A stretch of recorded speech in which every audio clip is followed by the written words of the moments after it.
Hello बच्चा लोग, बहुत दिनों के बाद आज आप लोगों से मिलना हुआ और एक नए चैप्टर के साथ आप लोगों के बीच आया हूँ।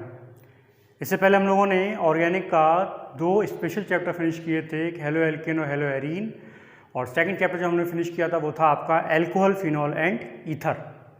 उसके बाद में दोनों चैप्टर के बाद में बच्चों का जो फरमाइश था, उस फरमाइश के अकॉर्डिंग मैंने कन्वर्जन फिनिश किया था। मैंने आपको कन्वर्जन के बारे में थोड़ा सा बताया था।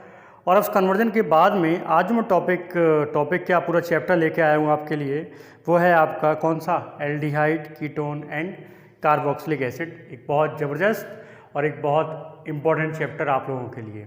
ओके, तो शुरुआत करता हूँ इस चैप्टर की। लेकिन चैप्टर की शुरुआत करने से पहले कुछ जनरल आपको बता दूँ इसका क्या है। इस चैप्टर का इम्पॉर्टेंट बात कि आपके उन दोनों चैप्टरों का सम, यानी आपको ऐसा लगेगा कि बहुत सारी रिएक्शंस आपकी ऐसी होंगी जो आप लोगों को पहले से पढ़ी हुई लगेंगी। दूसरी बात, बोर्ड एग्ज़ाम की अगर बात करूँ तो 5 मार्क्स, 5 नंबर आपको बोर्ड एग्ज़ाम में ये दिलाता है। लेकिन कहने को केवल 5 नंबर है, लेकिन ये आपके पूरे एग्ज़ाम का एक बहुत बड़ा पोर्शन बनाता है, क्योंकि कन्वर्जन, व्हाट हैपेंड और ABCD वाले जो सवाल आते हैं वो सारे के सारे यहीं से बन के तैयार होते हैं। और देखा जाए तो सारे का सारा रिएक्शन जो मैटर है वो यहाँ का यहीं फिनिश हो जाएगा। यानी दोनों चैप्टर जो पीछे आप करके आए हो उन चैप्टरों का भी आपको बहुत ज़बरदस्त जरूरत यहाँ पे पड़ेगा। इसलिए भी ज़रूरी है कि इस चैप्टर को ढंग से पढ़ा जाए। ठीक है, तो शुरू करता हूँ मैं। चैप्टर है आपका aldehyde, ketone and carboxylic acid. तो थोड़ी देर के लिए कार्बोक्सिलिक एसिड को आप छोड़ दीजिए, क्योंकि इसकी बात मैं आपसे अलग से करूँगा। आज हम लोग जो बात करेंगे वो करेंगे एल्डिहाइड और कीटोन की कंबाइंड रूप से, सामूहिक रूप से हम लोग आज एल्डिहाइड और कीटोन के बारे में बात करेंगे। पहले मैं आपको जनरल बताता हूँ, फिर वही हमेशा की तरह मेथड्स ऑफ प्रिपरेशन और कुछ इंपॉर्टेंट बातें उसको लेकर। ओके, तो देखिए क्या है ये। पहले मैं आपको एक ग्रुप दिखाता हूँ। ये ग्रुप आप लोगों ने देखा होगा, कई बार देखा है ना। कौन सा ग्रुप है? बच्चे कहते हैं कीटोनिक। मैं कहूँगा नहीं, ये कीटोनिक नहीं है। ये ग्रुप आपका कीटोनिक ग्रुप नहीं है। तो आप कहोगे यार ये कीटोनिक नहीं है, हमने आज तक कीटोनिक पढ़ा है। नहीं, आपने पढ़ा है कीटोनिक, लेकिन ये कीटोनिक तब होता है जब इसके दोनों तरफ आपका यानी कार्बन का जो बचा हुआ दोनों वैलेंसी हैं वो किससे सेटिस्फाई हो जाए? अन्य कार्बन से। ठीक है, तो जब C डबल बॉन्ड O होता है और दोनों तरफ का वैलेंसी कार्बन से सेटिस्फाई होगा वो तभी कीटोनिक कहलाएगा, अदरवाइज वो कीटोनिक नहीं कहलाएगा। अब कीटोनिक नहीं कहलाएगा तो क्या कहलाएगा? उसे कहते हैं हम लोग कार्बोनिल। क्या कहा जाता है? कार्बोनिल। जैसे अगर आपने एक कंपाउंड इस तरीके से लिखा है तो यहाँ पे लगे हुए C डबल बॉन्ड O को आप कीटोनिक नहीं कह सकते। इसी प्रकार अगर आपने एक कंपाउंड ये लिखा है तो यहाँ पर लगे हुए CO को आप कीटोनिक नहीं कह सकते। वो कीटोनिक तभी होगा जब उसके दोनों वैलेंसी जो बची हुई हैं वो एल्किल ग्रुप के द्वारा, एरिल ग्रुप के द्वारा, एल्किल और एरिल ग्रुप के द्वारा संतुष्ट होंगी, तभी वो कीटोनिक कहलाएगा। ये बहुत बड़ा डिफरेंस है। 99% बच्चे नहीं जानते कि कीटोनिक और कार्बोनिल में डिफरेंस क्या होता है। तो एल्डिहाइड में अगर मैं आपसे कहूँ कीटोनिक ग्रुप है ना, C डबल बॉन्ड है हाँ, कार्बोनिल है हाँ, लेकिन कीटोनिक नहीं है।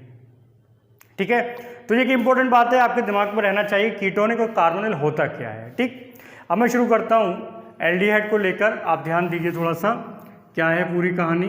तो आप कह सकते हैं या कहते ही हैं कि जो बॉन्ड CHO ये ग्रुप आपका एल्डिहाइड ग्रुप है।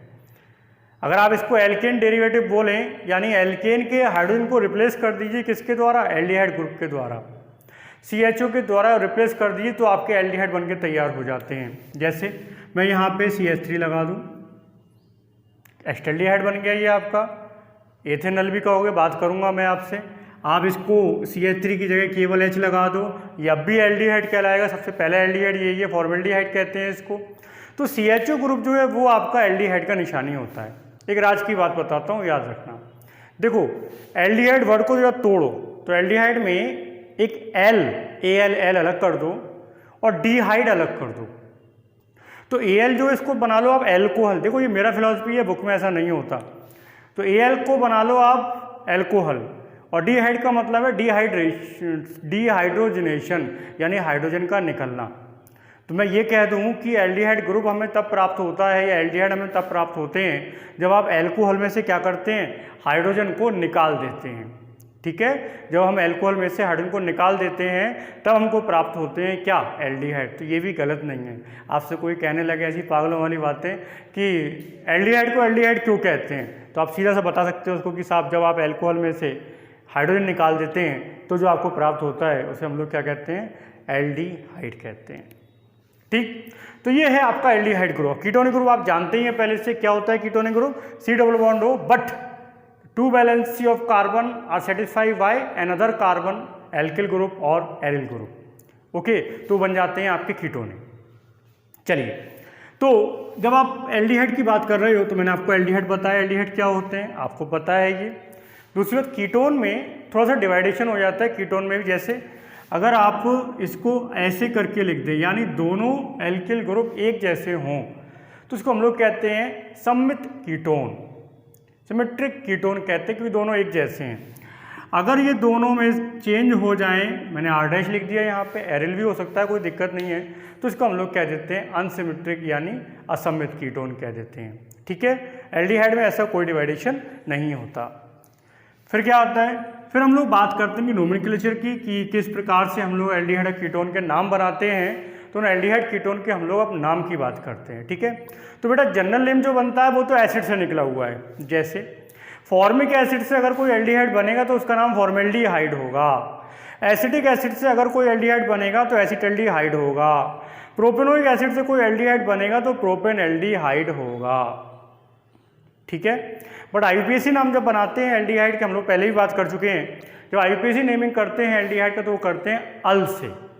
कैसे करते हैं, अल, AL अल। जैसे अगर एक सिंपल से मैं फॉर्मूला लिख दूं HCHO, तो इसके लिए अगर आप जब रूट बनाओगे तो रूट क्या बनेगी आपकी, मेथ, मेथ के साथ में क्या आ जाएगा, एन, और एन के साथ क्या आ जाएगा, अल।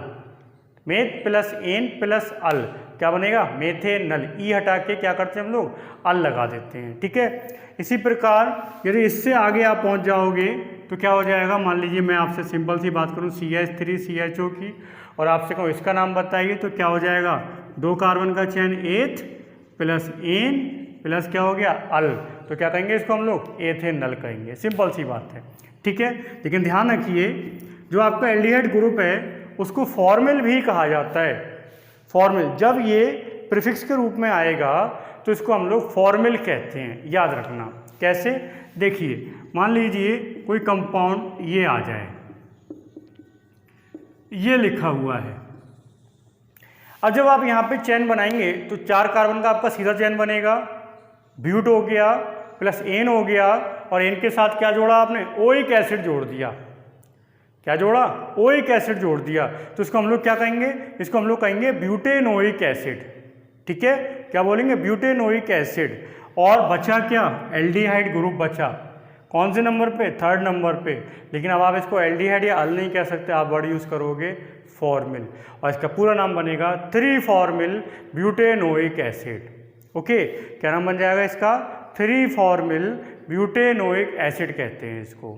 ठीक है बात, 3-फॉर्मिल ब्यूटेनोइक एसिड, याद रखना है इसको। ठीक, और बता दूं एल्डिहाइड के लिए कार्बेल्डिहाइड भी बोला जाता है। कार्बेल्डिहाइड, जैसे अगर मैं एक एरोमेटिक में ले जाऊं और मैं इसको, वैसे आप इसको बेंजल्डिहाइड कहते हो, गलत नहीं है, ये बेंजल्डिहाइड बिल्कुल सही है। और बेंजल्डिहाइड IUPAC नेमिंग के अंतर्गत जाता है, खूब समझ लो आप। पहले हम लोग करा करते थे बेंजीन के साथ अल कर दिया, बेंजीन नल कर दिया, लेकिन अगर आप बेंजल्डिहाइड बोल रहे हो तो बेंजल्डिहाइड IUPAC नेम है, इसमें कोई दिक्कत नहीं है। ठीक है, लेकिन आप इसको बेंजीन कार्बेल्डिहाइड भी कह सकते हो, CHO के लिए कार्बेल्डिहाइड भी बोलते हैं हम लोग। ठीक है, याद रखना। तो बेटा इस तरीके से हम लोग इसका IUPAC नेमिंग करते हैं। आपका NCERT में पहला, सेकंड, फर्स्ट और सेकंड क्वेश्चन जो होंगे वो आई थिंक इसी IUPAC नेमिंग के होंगे, तो इसको आप कंप्लीट करें। ठीक, थोड़ा सा बाद में कीटोन के बाद, नहीं पहले आपको एल्डिहाइड में एक चीज़ और बता दूं, फिर कीटोन की बात करूंगा। दूसरी बात आती है एल्डिहाइड में, वो है आपका आइसोमेरिज। तो एल्डिहाइड में कौन कौन सा आइसोमेर, मैं ज़्यादा बात नहीं करूंगा, पहले बात कर चुका हूँ। एल्डिहाइड में मुख्य रूप से चलेगी आपकी चैन आइसोमेरिज, हमेशा होती है, कोई दिक्कत वाली बात नहीं, आप दिखा सकते हैं चैन आइसोमेरिज। दूसरी होती है फंक्शनल ग्रुप आइसोमेरिज, ये बहुत ज़बरदस्त है। फंक्शनल ग्रुप आइसोमेरिज, जैसे मान लीजिए आपने एक कंपाउंड लिखा CH3CH2CHO, कहता क्या है, मॉलिक्यूलर फॉर्मूला सेम और फंक्शनल ग्रुप चेंज हो जाएगा। ये प्रोपेनल्डिहाइड, और इसकी जगह अगर मैं ये लिख दूँ CH3COCH3, ये क्या बन गया? प्रोपेनोन। इन दोनों में आप देख लीजिए मॉलिक्यूलर फॉर्मूला सेम है, बट चेंज हो गया क्या? Functional group. तो इसमें कौन सा? एक आपका चेन आइसोमेरिज्म, एक फंक्शनल ग्रुप आइसोमेरिज्म, बहुत ज़बरदस्त होती है, बहुत पाई जाती है इसमें, और एक पाई जाती है इसमें बहुत ज़बरदस्त, वो है आपकी टॉटोमेरिज्म। चलाव्यवस्था भी इसमें पाई जाती है। क्यों? क्योंकि इसका जो ये वाला हाइड्रोजन है, अगर मैं इसी में समझाऊँ आपको, इस तरीके से लिखा है ये, और अल्फा हाइड्रोजन ये हैं आपके, तो अल्फा हाइड्रोजन शिफ्ट कर जाते हैं,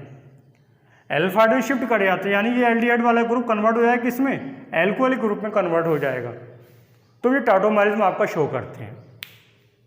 अगर मैं कीटोन की बात करूं तो ध्यान दीजिए आप, कीटोन का IUPAC नेमिंग करने के लिए हम लोग ओन वर्ड का यूज़ करते हैं, ONE, ओन। दूसरी बात, कीटोन की शुरुआत ही 3 कार्बन से होती है, 3 कार्बन से छोटा कीटोन नहीं हो सकता। ये कॉमन सेंस की बात है, इसमें कोई नई बात नहीं है, कॉमन सेंस है कि क्योंकि कीटोनिक ग्रुप जो है वो तभी बनेगा जब वो बीच में आएगा, अदरवाइज वो बनेगा ही नहीं। तो ये है आपका कीटोनिक ग्रुप, तो इसमें कम से कम 3 कार्बन होंगे तो कीटोन बनेगा। इसका जनरल नेम है आपका एसीटोन। दूसरा नाम भी बोल सकते हो आप, क्या? Dimethyl ketone. इसकी जगह मान लीजिए ये होता, दोनों तरफ लगने वाले एल्किल ग्रुप चेंज होते, तो हम लोग ये नाम बनाते हैं किसके अकॉर्डिंग? अल्फ़ाबेटिकली। ये एथिल है, ये मेथिल है, तो नाम बनेगा एथिल मेथिल कीटोन। क्या नाम हो जाएगा? एथिल मेथिल कीटोन, ये इसका नाम बनेगा। फर्क कुछ नहीं है उसमें। और IUPAC नेमिंग करेंगे तो चेन बना के हम लोग ओन लगाते हैं। जैसे अगर आप यहाँ पे चेक करें तो आपका 4 का चेन बनेगा, और 4 की चेन में ओन आ गया, नाम होगा ब्यूटेनोन 2। हालांकि यहाँ पे ब्यूटेनोन में अगर आप 2 नहीं बताओ तब भी कोई फर्क नहीं, क्योंकि ब्यूटेनोन तक क्लियर है पोजीशन की कीटोनिक कहाँ होगा। लेकिन जब आप इससे ऊपर चले जाओगे तो फिर आपको पोजीशन बतानी पड़ेगी कि आपका कीटोनिक ग्रुप कौन से नंबर के कार्बन पे आपका लगा हुआ है। ठीक है, तो आसान होते हैं, बट ध्यान देने वाली बात एक और है कि जब कीटोनिक समूह प्रीफिक्स के रूप में आएगा, ठीक है, प्रीफिक्स के रूप में, यानी मान लो ये कंपाउंड ये लिखा हुआ है इस तरीके से, और आपसे कहे बताइए नाम, तो नाम कैसे बनेगा? देखो 4 कार्बन का चेन, ब्यूट के साथ एन के साथ लग गया अल, तो ये हो गया ब्यूटेनल। पूरा क्या हो गया? ब्यूटेनल हो गया। और ब्यूटेनल में नंबर 3 पे क्या लगा है? कीटो लगा है। जब ये सफिक्स की जगह प्रीफिक्स के रूप में आता है तो हम लोग वर्ड यूज़ करते हैं क्या? कीटो वर्ड का यूज़ करते हैं। कीटो कह दीजिए या आप इसके लिए वर्ड यूज़ कर दीजिए ऑक्सो। ये दोनों वर्ड सही हैं, आप कीटो वर्ड बोल दीजिए या ऑक्सो वर्ड बोल दीजिए, दोनों ही वर्ड सही होते हैं। तो नाम बनेगा क्या? 3 कीटो ब्यूटेनल, 3 कीटो ब्यूटेन। ठीक है बात।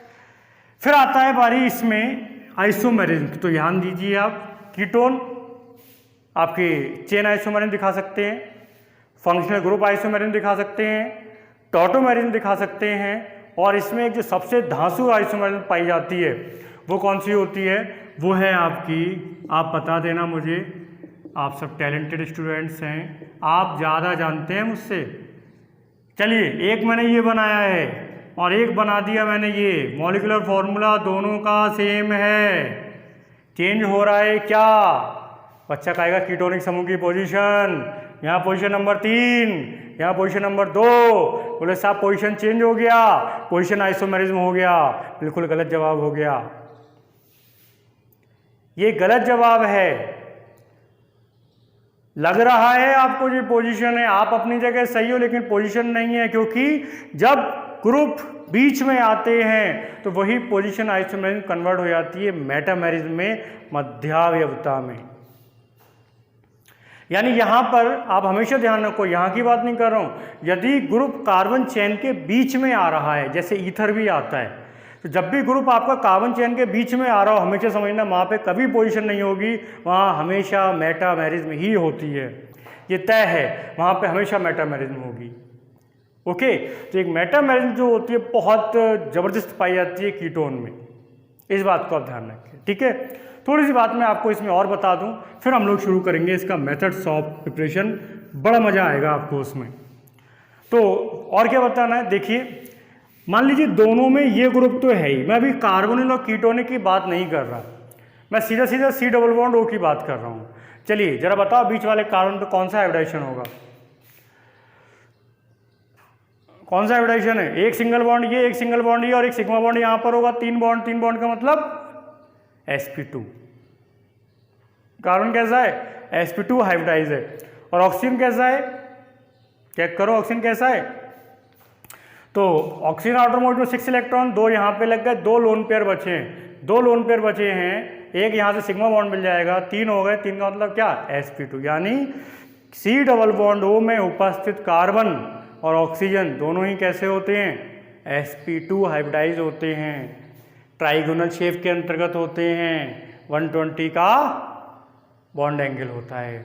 ठीक है, तो ये था एल्डिहाइड और कीटोन का जनरल। क्या है एल्डिहाइड, क्या है कीटोन, मैंने शॉर्ट में इसको यहाँ पे फिनिश किया है। अब मैं शुरू करूँगा इसको बनाने का, विधियाँ, मेथड्स ऑफ प्रिपरेशन। अभी आ रहा हूँ 2 मिनट में आपके पास इस मेथड्स ऑफ प्रिपरेशन को लेकर, तब तक आप इसको तैयार कीजिए बेटा और आईपीसी नेमिंग जरूर कीजिए। ठीक है, चलिए अब आगे शुरू करते हैं इसके हम लोग। और आगे आज हम लोगों को बात करना है वो है आपका एल्डिहाइड, कीटोन और कार्बोक्सिलिक एसिड का, और उसमें भी क्या स्पेशली एल्डिहाइड कीटोन्स के मेथड्स ऑफ प्रिपरेशन। और जिन मेथड्स ऑफ प्रिपरेशन की आज मैं आपसे बात करूंगा वो ऐसे मेथड्स हैं जिनके द्वारा आप एल्डिहाइड और कीटोन दोनों बना सकते हो। यानी मैंने जितने भी आपके मेथड्स ऑफ प्रिपरेशन हैं उनको 3 भागों में डिवाइड किया हुआ है। मैंने उनको 3 भागों में डिवाइड कर दिया। किसके अकॉर्डिंग? मैं पहले वो मेथड आपको बता रहा हूँ जिससे आप एल्डिहाइड और कीटोन दोनों बनाओगे। ठीक है, मैं पहले आपको वो मेथड बताऊंगा जिससे आप एल्डिहाइड और कीटोन दोनों बनाओगे। उसके बाद वो मेथड बनाऊंगा जिससे केवल एल्डिहाइड बना सकते हो, कीटोन नहीं बना सकते। मैं एक एग्जांपल भी देता हूं, जैसे आपने पढ़ा होगा रोजनमुंड रिएक्शन। ठीक है ना, तो फिर मैं आपको बताऊंगा जिनसे केवल एल्डिहाइड बनाओगे, और तीसरे नंबर पे आपको बताऊंगा जिनसे केवल कीटोन बनाओगे। यानी टोटल मेथड ऑफ प्रिपरेशन को हम लोग 3 भागों में पढ़ेंगे। और बेटा बहुत ध्यान से पढ़िए इनको, क्योंकि इसमें रिएक्शन बहुत ज़्यादा हैं, मज़ा आएगा क्योंकि पढ़ी हुई रिएक्शन है। ठीक है, चलिए पहला मेथड आपके सामने लेके आ रहा हूँ। पढ़ा है आप लोगों ने, कौन सा मेथड है? आपका पढ़ा हुआ मेथड। कौन सा मेथड? ये है आपका एल्कोहल ऑक्सीडेशन। पढ़ा है क्या? पढ़ा है, आपको याद ना हो शायद, मुझे याद है कि आपने पढ़ा है। कहाँ पढ़ा था बताता हूँ, याद करो वो दिन। प्राथमिक एल्कोहल ऑक्सीकरण पर क्या देते हैं?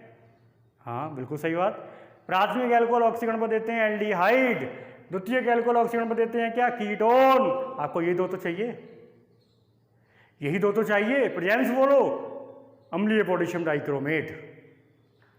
अम्लीय पोटेशियम डाइक्रोमेट की प्रेजेंस में करा रहे हैं हम लोग acidic potassium dichromate aldehyde primary alcohol convert into the aldehyde, secondary alcohol convert into the ketone. एक इंपॉर्टेंट बात थी कि एल्डिहाइड पे ऑक्सीडेशन रुकता नहीं है, ये आगे भी चलता रहता है। तो क्या करना होता है हम लोगों को? हम लोग को एक विशेष रिजेंट लाना होता है। कौन सा?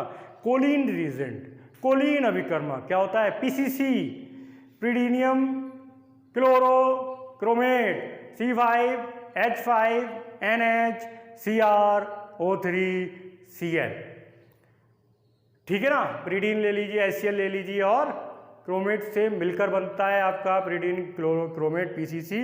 पीसीसी अगर आप लगा देंगे तो आपका ऑक्सीडेशन एल्डिहाइड पर रुक जाएगा, उससे एसिड नहीं बनेगा। सेकेंडरी एल्कोहल में ऐसा दिक्कत नहीं होता कीटोन बनाते समय, क्योंकि कीटोन का ऑक्सीडेशन इतनी आसानी से नहीं होता। तो मैं इसको बता नहीं रहा आपको, आपका पढ़ा हुआ है पहले से, इसलिए छोड़ दूंगा मैं इसको। पहला मेथड है आपका alcohol oxidation. Primary alcohol on oxidation gives aldehyde, secondary alcohol gives ketone. एक बात और, एक ऑक्सीकारक और मैं नाम बताता हूँ आपको, NBS, एन ब्रोमोसक्सीनामाइड कहते हैं। फॉर्मूला लिखूंगा तो फॉर्मूला ऐसे लिखूंगा मैं इसका, CH2CO NBr, एन ब्रोमोसक्सीनामाइड। ये भी आपका ऑक्सीडाइजिंग एजेंट के रूप में कार्य करता है। इसकी प्रेजेंस में भी आप प्राइमरी एल्कोहल का ऑक्सीडेशन आप आराम से करा सकते हो। ठीक है, इसमें एक और आता है ओपेऑनर ऑक्सीडेशन, ओपेऑनर ऑक्सीडेशन भी आता है यहाँ पे। उसमें जरूरत पड़ती है हमको क्या? ट्राई एल्किल या ट्राई एथिल ले लीजिए, टर्शरी ट्राई एथिल क्या? ब्यूटॉक्साइड, टर्शरी एल्युमिनियम लगाना पड़ेगा साथ में, aluminium tertiary try ethyl butoxide. इसकी प्रेजेंस में भी ऑक्सीडेशन कराते हैं हम लोग, ओपेऑनर ऑक्सीडेशन कहलाता है। वहाँ पर भी आपका ऑक्सीडेशन हो जाता है और आपको वहाँ पे सीधे सीधे क्या होता है, सेकेंडरी अल्कोहल कीटोन में कन्वर्ट हो जाता है। दूसरा मेथड आप लोगों ने जो पढ़ा था, ये भी आपको पता है, इसे कहते हैं हम लोग डिहाइड्रोजनेशन, यानी हाइड्रोजन का निकलना। मैं आपको बताऊं, मैंने जब प्राइमरी सेकेंडरी और टर्शियरी अल्कोहल में डिफरेंस बताया था, उसमें ये दो मेथड आए थे। प्राथमिक अल्कोहल ऑक्सीकरण पर एल्डिहाइड देते हैं, द्वितीयक अल्कोहल ऑक्सीकरण पर कीटोन देते हैं, एक आया था। दूसरा आया था आपका बी हाइड्रोजनीकरण जो लिखा है। तीसरा आया था कि ल्यूकास आया था, एक आया था आपका विक्टर मेयर।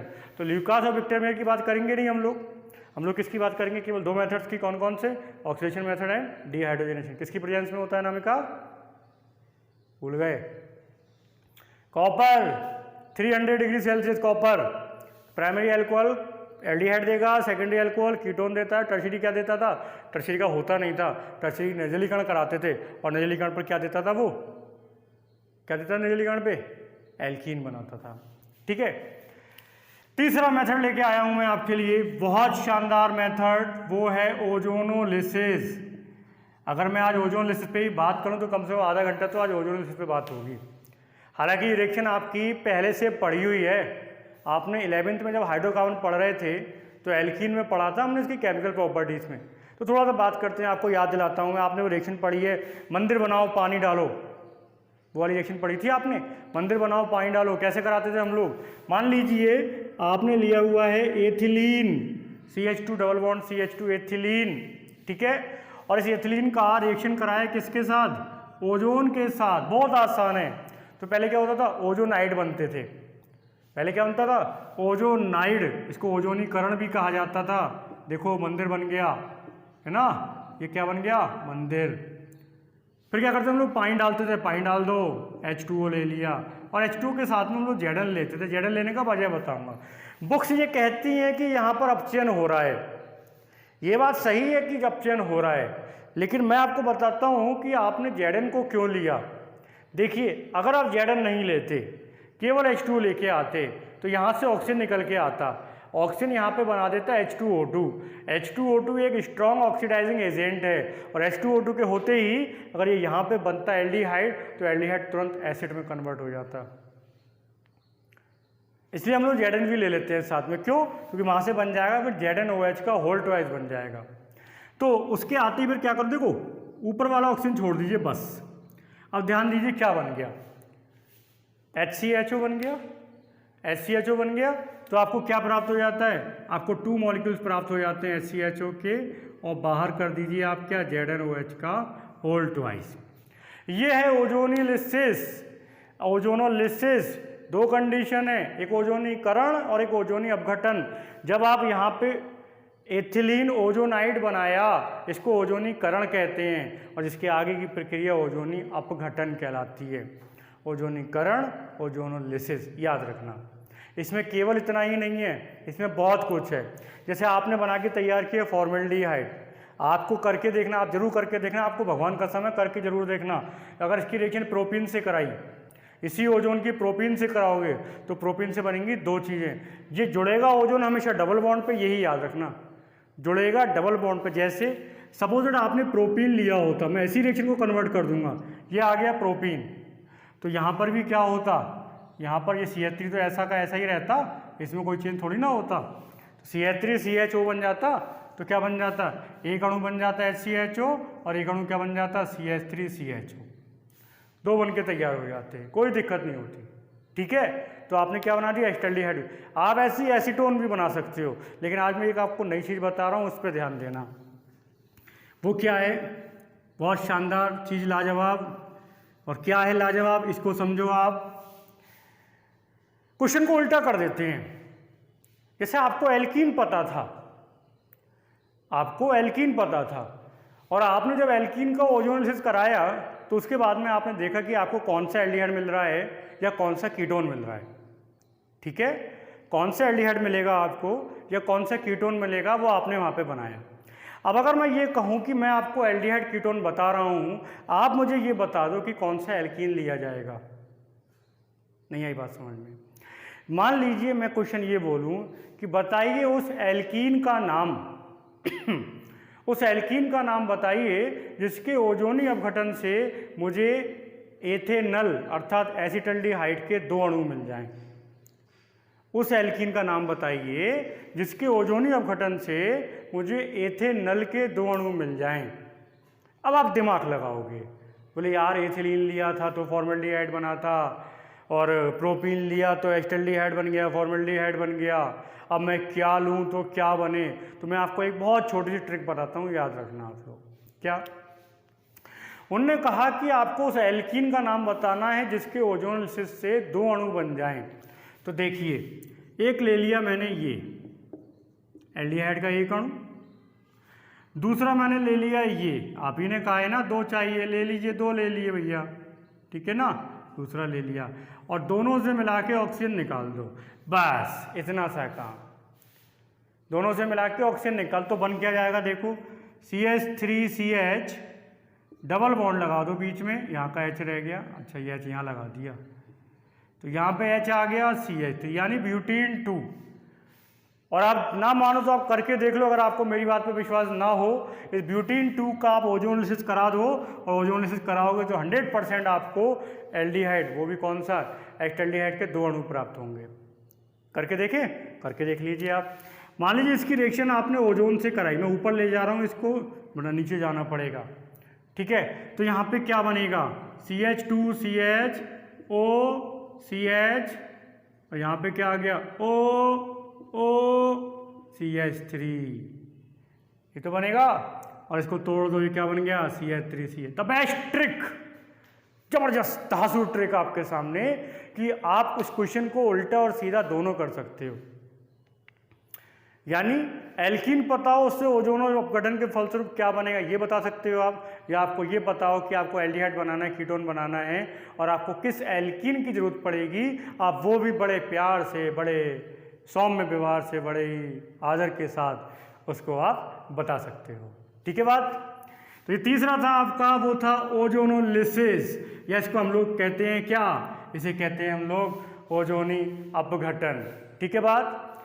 अब लाता हूँ मैं चौथा मेथड, बड़ा जबरदस्त और धांसू मेथड। हम यूज़ करेंगे आज ग्रिग्नार्ड रीजेंट का। किसका यूज़ करेंगे, ग्रिग्नार्ड रीजेंट का यूज़ करेंगे। इस ग्रिग्नार्ड रीजेंट की हेल्प से बनाएंगे हम लोग, और इसमें बहुत सारी रिएक्शन है। लेकिन ग्रिग्नार्ड विकर्मक के लिए एक खेल समझ लो, मैंने पहले ही बताया था, RMgX होता है ग्रिग्नार्ड विकर्मक, आप जानते हो, और वो RMgX में R जब भी निकलेगा तो नेगेटिव के रूप में जाएगा, MgBr पॉजिटिव के रूप में जाता है, R नेगेटिव के रूप में, MgBr पॉजिटिव के रूप में। ठीक है, चलिए रिएक्शन कराते हैं, ध्यान दीजिए। एक मैं कराऊंगा, एक आप कराओगे, कॉपी लेके बैठो, आपकी चाल भी आएगी। ओके, तो पहले मेरी चाल, ये है HCN, इसे कहते हैं हाइड्रोजन साइनाइड, HCN। ठीक, अब इस HCN का रिएक्शन कराया मैंने किसके साथ, CH3MgBr, मिथिल मैग्नीशियम ब्रोमाइड। ये आपको हमेशा से पता रहा है कि ये ऐसे ही टूटेगा, ये आप जानते हैं ये ऐसे ही टूटेगा। तो जब यहाँ से टूटेगा तो क्या होने वाला है, देखिए नाइट्रोजन का इलेक्ट्रोनेगेटिविटी ज़्यादा है कि इलेक्ट्रॉनों को अपनी ओर खींचेगा तो इस पर नेगेटिव आएगा, और कार्बन पे कौन सा चार्ज आएगा, पॉजिटिव चार्ज आएगा। तो पॉजिटिव के पास कौन जाता है, नेगेटिव वाला। नेगेटिव वाला कौन है, CH3, कहाँ जाएगा, कार्बन के पास। MgBr कहाँ जाएगा, N के पास। बॉन्ड ट्रिपल की जगह डबल हो जाएगा। ठीक है, तो क्या हो जाएगा यहाँ पे, ये हो जाएगा H, C पे मैंने CH3 लगा दिया, डबल बॉन्ड N MgBr, बन गया एल्डिहाइड कीटोन। अरे साहब कहाँ बना, मेरी आंखों से देखो बन गया। कैसे, देखो अब यहाँ पे जो बन के तैयार हुआ है इसका फिर हाइड्रोलिसिस करा दो। ठीक है, इसकी आप हाइड्रोलिसिस कराओ। तो जब इसकी हाइड्रोलिसिस कराएंगे देखिए क्या होगा, आप क्या करो, इसके दोनों हाइड्रोजन यहाँ पकड़ा दो, ये MgBr NH2 अलग हो जाएगा, पूरे का पूरा MgBr NH2 अलग कर दो, और डबल बॉन्ड की जगह खाली हुई है यहाँ पे ऑक्सीजन बढ़ा दो। तो क्या बाहर हो जाएगा, बाहर हो गया MgBr NH2, और यहाँ पे जब O आ जाएगा तो क्या बन जाएगा मेरे लाल, ये बन गया एसिटल्डिहाइड। हाँ, ये बात तय है कि ग्रिग्नार्ड अभिकर्मक का प्रयोग करके कभी फॉर्मल्डिहाइड नहीं बनाया जा सकता, ये सत्य है। कभी आप फॉर्मल्डिहाइड नहीं बना पाओगे, क्योंकि फॉर्मल्डिहाइड में केवल एक कार्बन होता है, और यहाँ पर कम से कम 2 कार्बन तो आएंगे ही आएंगे। एक ग्रिग्नार्ड अभिकर्मक का आएगा, और एक कहाँ से आएगा, कंपाउंड में आएगा। ठीक है, तो ये रिएक्शन मैंने कराई बेटा एसिटाल्डिहाइड बन। अब आपकी चाल है, आप कराओ मेथिल साइनाइड से, कराओ अभी फटाफट। मेथिल साइनाइड से करानी है। मेथिल साइनाइड फॉर्मूला क्या हो जाएगा, CH3CN। तो अब आपको क्या करना है, CH3CN से रिएक्शन करानी है किसकी, गिगनार्ड विक्रमक की। ठीक है, हो जानी चाहिए, फटाफट कराओ जरा रिएक्शन। गिगनार्ड विक्रमक किसके साथ, CH3CN। वीडियो को रोक लीजिए आप, पहले रिएक्शन करा लीजिए, जल्दी से कराओ फटाफट। हो गई रिएक्शन, क्या बनेगा देखो मैं करा देता हूँ। देखिए जादू हो गया, यहाँ CH3 लगा दिया, यहाँ CH3 लगा दिया, यहाँ से, ये है टैलेंट, बन गया आपका एसीटोन। ठीक, क्या बन गया, एसीटोन बन के आपका तैयार हो गया। मेथिल साइनाइड से कराई, मज़ा आया। चलिए अब दूसरी कराओ। अब आप कराइए, अब ले लो आप एस्टर। ठीक है, इसी ग्रिग्नार्ड एजेंट का हम लोग किससे कराएंगे, एस्टर से कराते हैं। बेटा ग्रिग्नार्ड विक्रमक बहुत इंपॉर्टेंट है, मैं पूरा टॉपिक अलग से लेके आऊँगा ग्रिग्नार्ड विक्रमक का, लेकिन आज चूंकि यहाँ पे थोड़ा सा आ गया है इसलिए मैं इसके बारे में बात कर ले रहा हूँ। अब मान लीजिए आपने एस्टर लिया, ठीक है, चलिए एक ये एस्टर ले रहा हूँ मैं, ये नाम बताओ इसका क्या नाम है, बताओ मिस्टर वैभव क्या नाम होगा इसका, वैभव विवेक बताओ भैया क्या नाम है।